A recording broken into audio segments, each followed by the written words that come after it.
Chapter 22, The Fete. Walsingham Court was one of the show places of the neighbourhood. The gardens where the fete was held were magnificent. I'm not going to describe them to you, any more than I'm going to describe the fete, because if you think of the most beautiful rose gardens and yew walks and rock gardens and herbaceous borders and orangeries that you have ever seen, you will know exactly what it was like, just as you will know what the fete was like, with stalls and hooplas and tombolas, and raffles and Punch and Judy shows and fortune-tellers. It was hot and sunny, and the children of Mrs. Brown wandered round enjoying every bit of it. They spent all their money within the first half hour, but it didn't seem to matter because there was so much to look at. And presently Mrs. Brown said, "I simply must sit down. I think I'll watch the dancing display from a deck chair. Would you two like to go off on your own?" This was the moment they'd been waiting for. Rosemary nodded. "All right, dears, but be back by 3:45, because we've got tickets for the first tea." There was no time to reply, because the enclosure reserved for the dancers had already been invaded by a dozen little girls in very pink crinolines and poke bonnets. They were apparently showing their unwillingness to go walking with an equal number of little girls dressed as boys. "And I don't blame them," said John. "Why can't they just say 'not likely' or something, instead of this silly dumb Crambo business? Come on, I saw where the Netherley players were doing their stuff." Secretly, Rosemary would have liked to watch the dancing, but she knew they had a great deal to do and not much time in which to do it. There was a series of notices which pointed the way to the Netherley players. It seemed that they were giving 3 performances. The one at 2:30 was over, and the next was at 5, and a final one at 7. The arrows led to a green, grassy amphitheatre which sloped gently down to a broad paved terrace, behind which was a mass of flowering shrubs and trees. "Oh, what a lovely place for acting," said Rosemary. "And look, there's a summer house over there. I expect that's where they change their clothes. Let's go and see." They made their way down the aisle between the rows of empty chairs towards the summer house. It was a wooden building with 2 low stories and a thatched roof. Posher than any summer house I've ever seen. Both children silently thought it would be first-rate for playing in, and when they reached the 3 shallow steps which led to the door, they became aware that someone was arguing inside. "I told you it was ridiculous to agree to do 2 plays," said a girl's voice crossly. "And I told you we shouldn't have the engagement if we hadn't. Lady Sophic was sure the same people would come twice if the second performance was something different," said a man's voice. A third person said something they couldn't hear, and the man replied, "Well, now we've got to. The tickets and bills are all distributed. We must put on the Dream at 5 o'clock, if we have to do it in flannel bags. I know you didn't mean to leave half the tunics behind, but can't you make some more? You've got half an hour." "Oh, no, sorry, you've got an hour and a half. Half an hour would be cutting it fine. There are those old curtains in the van you could cut up. I suppose you didn't leave the sewing machine behind as well." "Oh, don't rub it in, Bill. I'm most terribly sorry. Of course I haven't left the sewing machine behind. I'll try, but I don't see how I can do it all in time single-handed," said the girl's voice. "Good heavens," replied the man. "Surely with 3 women in the company you can turn out something." "You know quite well," that's an assumption, isn't it? "You know quite well that Meggs and Sarah are completely ham-handed," said the first voice. "Nobody would dare sit down in anything they'd made."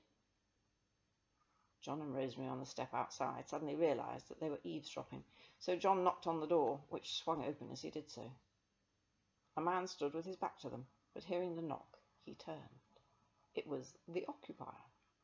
His hair was standing on end, as though he'd just been running his hands through it, and he said ungraciously, "What do you want?" "It's us, sir," said John. "Why on earth is us?" "Good heavens, if it isn't the Latherow twins.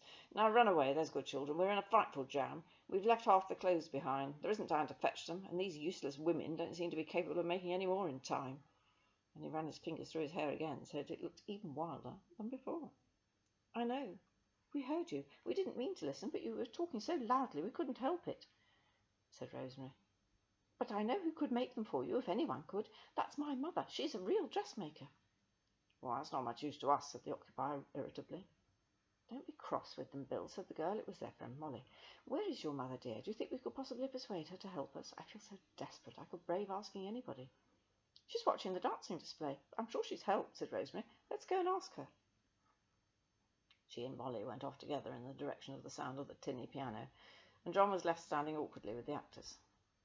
3 men, who'd been sitting disconsolately on a couple of dress baskets, got up and sauntered off, and the 2 girls, who were presumably the ham-handed Megs and Sarah, went on sorting clothes in a corner. John followed the occupier onto the little porch, where they both looked anxiously after Molly and Rosemary. "I say," said John, "you have still got the witch's hat, haven't you?" "Good heavens," said the occupier, whose name was really Bill. "You're not going to start all that again, are you?" "Well, you did say we could have it, you know," said John desperately, "when we're collecting everything else for the magic, and we have. Everything. The broom, the cauldron, the book of spells, and a high old time we had getting them, I can tell you." There was an awkward silence, during which Bill lit a cigarette. They were both relieved when Molly and Rosemary arrived, accompanied by Mrs. Brown. Molly was talking volubly, and Rosemary was grinning from ear to ear, and her mother was saying, "I see, and I think I could." "It's all right," said Rosemary. "Mummy's going to help. I knew she would," she added confidently. "Now you won't have to worry." The occupier shook Mrs. Brown warmly by the hand. "My dear Mrs. Latherley." "Mrs. Brown," whispered John hurriedly. Mrs. Brown, "I can't thank you enough." "Thank me when we've got it done," smiled Mrs. Brown. "We shall need every minute we can get." And then turning to Molly, "Perhaps it would be quicker if I could cut out the clothes on the people who are going to wear them. We needn't bother about such refinements as hems." "What can I do?" asked the occupier humbly. "Go away and leave us alone," said Molly firmly. "Your clothes were not left behind, thank goodness, so we shan't need you. We have exactly 1 hour and 20 minutes in which to do it all. Come on, Megs, fetch Harry and Adrian to be fitted. Sarah, help us to carry these things upstairs to the upper floor. We'd better do it up there." Rosemary nudged John. "Have you asked him?" she whispered, but the occupier's sharp ears heard her. "What persistent youngsters you are! Yes, he has asked me." "Look here, sir," said John, "we know that you bought the hat, and it's a jolly rare thing. We don't expect you to give it to us, but won't you lend it for just half an hour so we can do the spell now? Then we'd never bother you again." They waited breathlessly. The young man blew out a cloud of smoke. Then he stubbed out his cigarette. "All right," he said at last, "you win. I'll lend you the hat for half an hour, but you must let me come with you to see fair play. I shan't be needed here for a bit, so let's go and fetch it. It isn't being used today, so it's in the property van behind the greenhouses." Lucky it wasn't left behind with the other costumes. "Lead on, my young witch of Endor."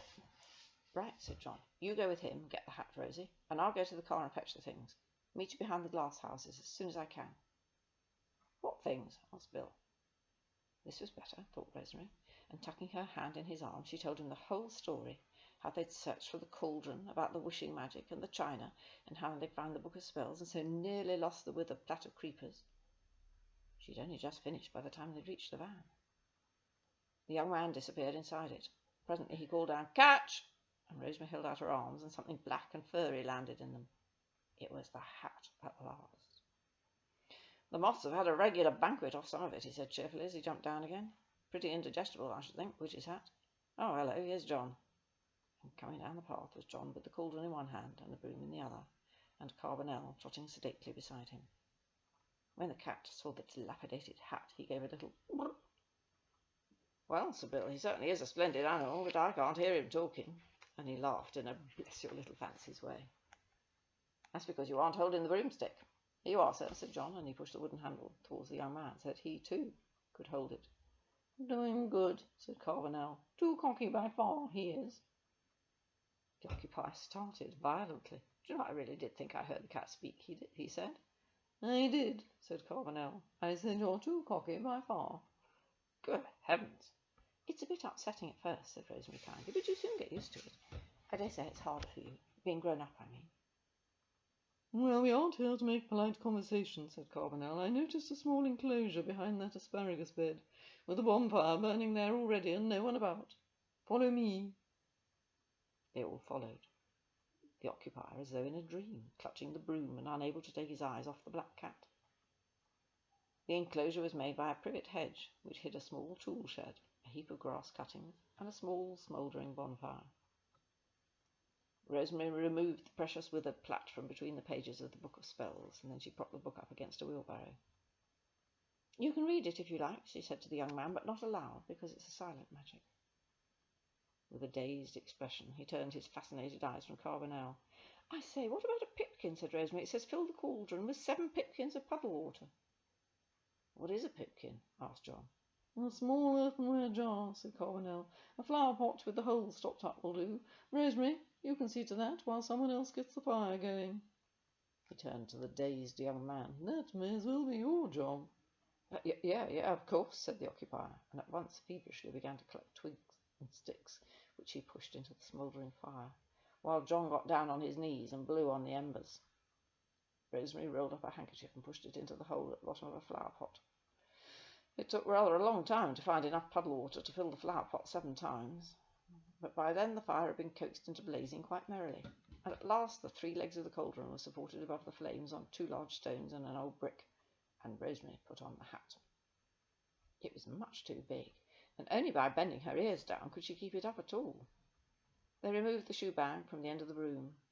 In spite of their care, a number of twigs had fallen off inside the bag. In silence they knelt in a ring, waiting for the cauldron to boil. The sounds of the fete drifted into them, very faint and far away. The great bumblebee buzzed heavily by, intent on his own business, and a thrush was tapping a snail shell insistently on a brick path outside the enclosure, and then the water began to bubble. Rosemary took a deep breath. Stand back, said Carbonel to the others, and remember, if you love me, do not make a sound. Rosemary, whatever happens, I implore you not to cry out. She nodded. The young man sat down heavily on the wheelbarrow. Rosemary straddled the broom, and although her mouth had been dry with nervousness before, now she was wearing the hat, she felt quite calm and mistress of the situation. The broom quivered expectantly beneath her, and she patted it softly. No, said Carbonel, and she leant over and dropped the plait into the centre of the swirling water, which rose up to meet it in a froth of winking bubbles. Without thinking twice, she said, While the mixture's boiling hot, bear me mind the reeking pot. Widdershins, please fly designedly, 7 times round, and thank you kindly. The broom shook itself and rose slowly from the ground. At the same time, a swirl of steam rose from the cauldron, so that she only caught glimpses of her friends below as she whirled round. John and the occupier on the wheelbarrow, and gazing upwards open-mouthed, and Carbonel sitting tense and upright on an upturned bucket. The broom was making wide circles at some speed, so that Rosemary's pigtails flew out from beneath the witch's hat, and what with keeping her balance and stopping the hat from slipping over her face like an extinguisher, she had her work cut out. At the 5th time round, the steam from the cauldron began to sink. By the 6th, it had become a mere trickle, and when the broom deposited her gently by the fire after the 7th circle, there was no steam at all. Although the fire still burnt brightly, the water in the cauldron was placid and still. Rosemary looked eagerly at its unmoving surface, and there, breaking the reflection of her own face, floated a garland made of 7 different climbing plants. Very gingerly, Rosemary bent over, and with the handle of the broom hooked it out. And lo and behold, there were flowers of wild rose and bryony. There were white trumpets of bindweed, delicately touched with pink, sweet-smelling clusters of honeysuckle, and little purple vetch, and the leaves and tendrils were as green and delicate as the day on which they were picked 7 years ago.